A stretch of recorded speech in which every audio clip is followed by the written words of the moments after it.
Guys, welcome to Shyam world. చాలా రోజుల తర్వాత మళ్ళీ వ్లాగ్ చేశాను. సో ఛానల్ కనుక కొత్తగా చూస్తున్న వాళ్ళైతే సబ్స్క్రైబ్ చేసుకోండి అండ్ కిందనున్న బెల్ ఐకాన్ అయితే ప్రెస్ చేయండి. ఏ వీడియో అప్లోడ్ చేసినా మీకు తెలుస్తుంది. అండ్ వీడియోని చివరి వరకు స్కిప్ చేయకుండా చూసి లైక్ అయితే చేయండి. ప్రజెంట్ ఈ వ్లాగ్ ఏంటి అంటే, మేము హాస్పిటల్కి అయితే వచ్చాం అనమాట. ఎందుకు అంటే మా బుడ్డేకి సర్జరీ ఉంది, చిన్న సర్జరీ ఉంది. సో నెక్స్ట్ డే మార్నింగ్ 9కి సర్జరీ అన్నారని చెప్పి మేము ముందు రోజు నైటే వచ్చి అడ్మిట్ అయ్యాము. ఆల్రెడీ సర్జికల్ ప్రొఫైల్ అంతా ఒక 4 days బ్యాకే చేంజ్ చేసామన్నమాట. మేమైతే సర్జరీ ఇన్సూరెన్స్ మీద చేయిస్తున్నాము. అందుకని చెప్పి మేము కిందన ఆల్రెడీ ఫామ్ ఫిల్ చేసేసాము. సో వాళ్ళు రూమ్ ఇచ్చేసారు. సో ఫ్లోర్కి వచ్చిన తర్వాత ఇంకా వెళ్తున్నాము రూమ్ దగ్గరికి.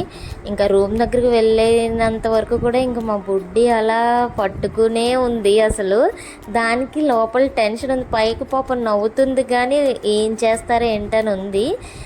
మరీ అంత ఎక్కువ భయపడలేదు కానీ కొంచెం భయం అయితే మాత్రం ఉందన్నమాట. సో ఇక్కడికి వచ్చిన తర్వాత వీళ్ళు మా బుడ్డికి హైట్ వెయిట్ అవి చెక్ చేశారు రూమ్కి తీసుకువెళ్ళేలోపు. ఇక్కడ కామన్ ఏంటంటే, ఎప్పుడైనా సరే హాస్పిటల్కి పేషెంట్తో పాటు వెళ్ళిన వాళ్ళు ఒక్కరైనా సరే వాళ్ళకి హైట్ వెయిట్ చెక్ చేస్తే పక్కనున్న వాళ్ళలో ఒక్కరైనా సరే వెళ్ళి వాళ్ళు కూడా చెక్ చేసుకుంటారు కదండి. సో మీరు కూడా అలాగే చేసుకుంటారా? నేనైతే చెక్ చేసుకుంటాను రోజు వెళ్ళిన. అదేంటో అదొక సరదా అనమాట. వెయిట్ అయితే కంపల్సరీ చెక్ చేసుకుంటాం, హైట్ చెక్ చేసుకున్నా చేసుకోకపోయినా. సో ఇక్కడ మా అన్నయ్య కూడా చెక్ చేసుకుంటున్నారు.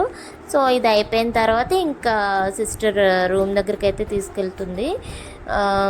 సో రూమ్కి ఇంకా ఆ రూమ్కి వెళ్ళేంత వరకు కూడా అలాగే పట్టుకుని ఉంది. సో ఇంకా రూమ్ లోపలికి ఎంటర్ అయిపోయిన వెంటనే ఇంకా చూసుకున్నాం. మేము జనరల్ వార్డే తీసుకున్నాం మేము. సో జనరల్ వార్డ్ కూడా చాలా బాగుందన్నమాట ఇక్కడ. అయితే ఇంకా మా బుడ్డి ఇదే నీ బెడ్ అనగానే ఇంకా అది హ్యాపీ ఫీల్ అయిపోతుంది. సో సింగిల్ బెడ్ కదా, ఇంకా నేను ఒక్కదాన్ని పడుకోవచ్చు అన్న హ్యాపీనెస్లో ఉందన్నమాట. ఇంకా సో ఇక్కడ సిస్టర్ అడుగుతుంది అనమాట, ఏంటి సర్జరీ దేనికి అని అంటే మేము చెప్పాము. అందుకే ఐస్ క్రీమ్స్ అవి తినకూడదని చెప్తుంది ఆ సిస్టర్. బట్ మేము అన్నాం అనమాట, ఐస్ క్రీమ్స్ అవి అసలు తను చాలా రేర్గా తింటుంది. సో అయినా కూడా టాన్సిల్స్ అడినాయిడ్స్ వచ్చాయి అని మేము మాట్లాడుకుంటున్నాము. నిజమేనండి, ఇప్పుడు అందరికీ ఇది కామన్ అయిపోయింది ఈ టాన్సిల్స్ అడినాయిడ్స్ అనేది. ఐస్ క్రీమ్స్, ఈ చాక్లెట్స్ ఏం తిన్నా తినకపోయినా కూడా ఇది పిల్లల్లో చాలా కామన్ అయిపోయింది. కానీ చాలా సఫర్ అవుతారనమాట. అసలు ఇది ముందు నుండి తెలియకపోవచ్చు. టాన్సిల్స్ అంటే తెలుస్తుంది కానీ అడినాయిడ్స్ మాత్రం తెలియడం చాలా లేట్గా తెలుస్తుంది అనమాట. అంటే మనం అంత అబ్జర్వ్ చేసుకోం, ముందు నుండి సిమ్టమ్స్ ఉన్నా కూడా మనకు అంత తెలీదు, అబ్జర్వ్ చేసుకోమన్నమాట. డిన్నర్ అయితే వాళ్ళు పేషెంట్కి అయితే ఇస్తారు కదా. సో డిన్నర్ అయితే వచ్చేసింది. బట్ మా బుడ్డి మాత్రం తను ఇంటి దగ్గర నుండే కర్రీ తెచ్చుకుంది. నెక్స్ట్ డే నుండి ఇంకా నేను తినలేను కదా అని చెప్పి ఇంకా మా వదిన వాళ్ళ ఇంట్లో క్యాషు కర్రీ చేస్తే ఇష్టం అని చెప్పి తెచ్చుకుంది. సో తనకి సపరేట్గా అయితే మేము బాక్స్ తెచ్చేసాము. ఇంకొకటి టేస్ట్ చేస్తున్నాం అనమాట.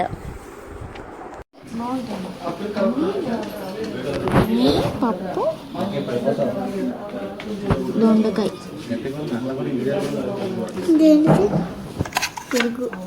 పెరుగు తినట్లే. పెరుగు నైట్ పెరుగు టేస్ట్ తెచ్చింది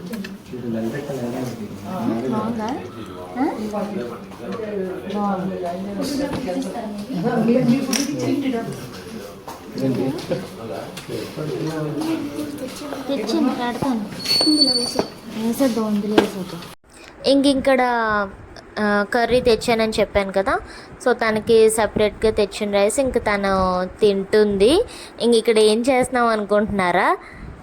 అప్పుడు మేము థంబ్నెయిల్కి అని చెప్పి మేము ఫొటోస్ తీసుకుంటున్నాం. మేము ఎలా తీసుకోవాలి, ఏ పిక్ తీసుకోవాలి, ఎలా పెట్టాలి, థంబ్నెయిల్ ఏంటి అని చెప్పి ఇంకా ఇద్దరం స్టిల్స్ ఇచ్చుకుంటున్నాము సరదాగా ఏదో. ఇంకా బుడ్డి తినేసిన తర్వాత మేము కూడా ఇంకా డిన్నర్ చేద్దామని చెప్పి మా తమ్ముడు నేను అయితే కిందకు వచ్చాము.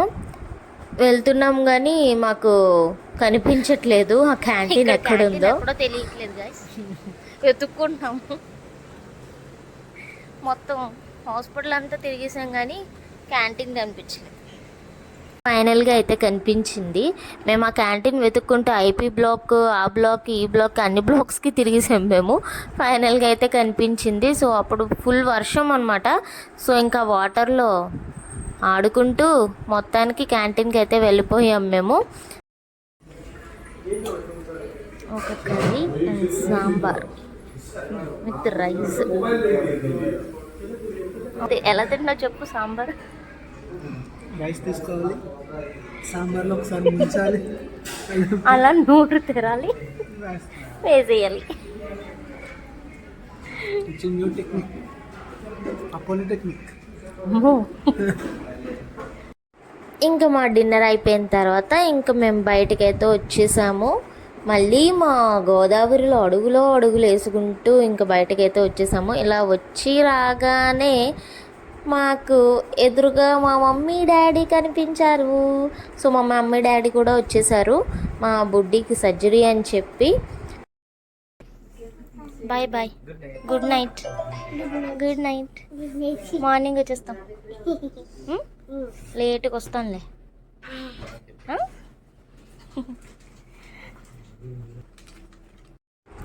ఇంకా మా బుడ్డి అయితే ఇంకా బెడ్ ల్యాంప్ కూడా తెప్పించుకుంది. ఇంకా చాలా తెప్పించుకుందండి సర్జరీ పేరు చెప్పి తిను. అండ్ ఇంకొకటి ఏంటంటే ఇంకా మమ్మీ వచ్చారు కదా. సో మా మమ్మీ అయితే పేషెంట్ దగ్గర ఒకళ్ళే ఉండాలని అన్నారని చెప్పి ఇంకా మా మమ్మీ ఒకళ్ళే ఉన్నారు. మేము అయితే ఇంక ఇంటికి వెళ్ళిపోయాము. అంటే ఇంకా నైట్ ఇంకేమీ అవసరం ఉండదు కదా, సర్జరీ అయిన తర్వాత అయితే ఉన్నా పర్లేదని చెప్పి ఇంక మా మమ్మీ అయితే మమ్మల్ని వెళ్ళిపోమన్నారనమాట. ఎలాగా నెక్స్ట్ డేకి కూడా ఫుడ్ ఏమైనా తీసుకురావాలి కదా అని చెప్పి. ఇల్లు కూడా మాకు హాస్పిటల్ నుండి చాలా దూరం, అందుకే వెళ్ళిపోయాము. సో మా బుడ్డి అయితే ఆ రోజంతా ధైర్యంగా ఉంది. ఆ బెడ్ ల్యాంప్ అవన్నీ పెట్టుకుని పడుకుంది. వీడియో అయితే ఎండ్ చేసేస్తున్నాను. నెక్స్ట్ వీడియోలో ఏ వ్లాగ్ వస్తుందంటే సర్జరీ జరిగిన డే వ్లాగ్ వస్తుంది. సో సర్జరీకి మా బుడ్డి ఎంత సపోర్ట్ చేసింది, ఎంత భయపడింది, ఏంటి అలా చేశారన్నది కూడా ఆ వ్లాగ్లో తెలుస్తుంది. సో చూస్తూ ఉండండి. ఛానల్ని కనుక సబ్స్క్రైబ్ చేసుకోకపోతే సబ్స్క్రైబ్ చేసుకోండి అండ్ వీడియోని అయితే లైక్ చేసండి. ఇంక మేమైతే ఇప్పుడు ఇంకా ఇంటికైతే వెళ్ళిపోతున్నాం అనమాట. సో నెక్స్ట్ వ్లాగ్లో మళ్ళీ కలుద్దాం. Thank you, bye bye.